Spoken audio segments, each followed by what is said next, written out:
Hello everyone, in today's video we're going to see what you can do if your Paymaya account has been tagged as a duplicate account.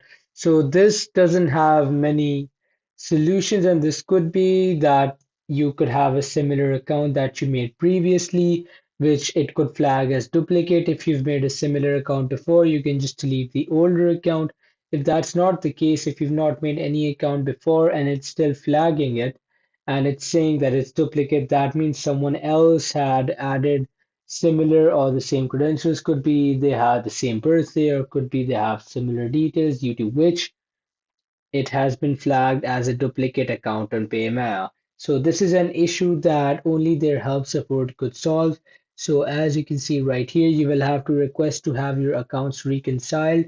You can call them on their hotline right here or toll free using a small mobile number, and they will be available 24/7.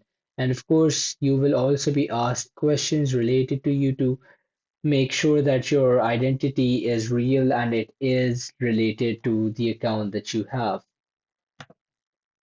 You can reach them by any of these two following numbers. This one is toll free and the first one isn't. So you can just call them and you can tell them about your entire issue.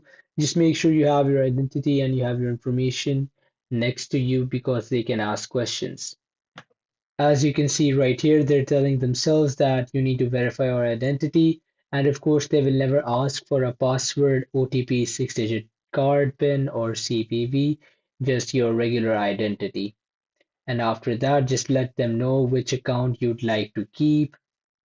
And after that, just keep in mind that all awarded, pending, and unclaimed rewards, cashback, and vouchers in the removed account will be forfeited. And of course, this can take some time, up to 48 hours. And if your concern isn't resolved in that time frame, if it's still taking more time, you can contact them as well. So this is the only solution for this problem, that you need to talk to them on the phone. Thanks for watching and subscribe for more.